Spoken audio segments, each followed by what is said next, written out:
मंगळारा केंद्रीय मंत्री नितीन गडकरींच्या हातांत बायणा फेरी सेवेचे उक्तावण जालें। गोंय हे पर्यटन राज्य आसा आनी ह्या सुविधांक लागून गोंयच्या पर्यटकांक बरो वाव मेळटलो म्हण केंद्रीय आयुष मंत्री श्रीपाद नाईक उलयला। फेरी ही खंय तरी दोनापावल पणजी कळंगूट गरज पडली जाल्यार फुडें मोरजे अशे तरेचे एक्सटेंशन ताजे नंतर जातले। गोंय हे एक पर्यटन राज्य आसा आनी अशे तरेच्यो सुविधा निर्माण जातल्यो तेन्ना खरोखर टुरिजमाक आनी इल्लोसो बूस्ट येतलो आनी त्यामुळे हांव मनापासून माननीय मंत्री नितीन गडकरीजी MPT ताजे चेअरमॅन इतर सगळे ताजे सहकारी आमचे दृष्टी ही ट्रस्ट आणि तुमकां सगळ्यांचे मनापासून आजच्या ह्या शुभारंभाच्या प्रसंगी सगळ्यांचे अभिनंदन करता।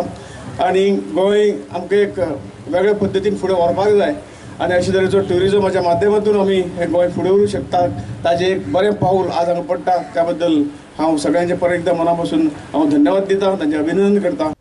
नवो विमानतळ लेगीत जलमार्गा कडेन जोडूं येता, मात गोंयच्या जनतेक जाय तर आमी उदरगत गोंयांत करतले, नाका तर करचे ना म्हण केंद्रीय मंत्री गडकरी उलयला। आरडेक्स गोवा खातीर वास्कोच्यान जॉन डिसिल्वा।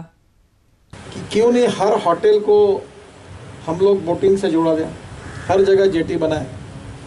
और मैं तो आगे कह रहा हूँ कि जो आपका नया एयरपोर्ट बन रहा है उसको भी जलमार्ग से जोड़ सकते हैं क्या? देख, मैंने बीच में हमारे लोगों को कहा था कि हम इसको जोड़ेंगे और गोवा की जनता नहीं चाहती तो हम यहाँ कोई डेवलपमेंट नहीं करेंगे।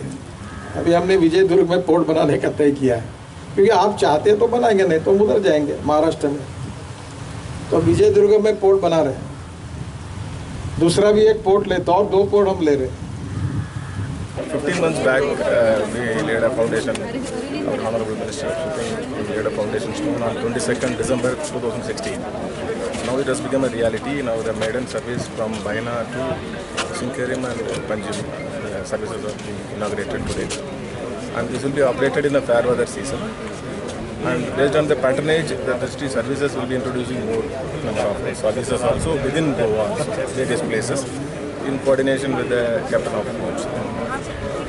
So this is only an catalytic factor to start the process. So the entire Goa, not only transport as a tourism. So these ferries will be like now between the rivers now ferries are run. Now this will be run as a little more higher level as a tourism promotion. So our effort is as a catalytic function. Now today it has come to a reality. So today we inaugurated at the hands of the minister. Total how many ferries?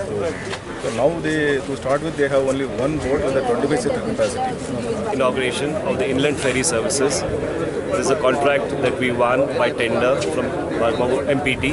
MPT had floated this tender 3 years ago.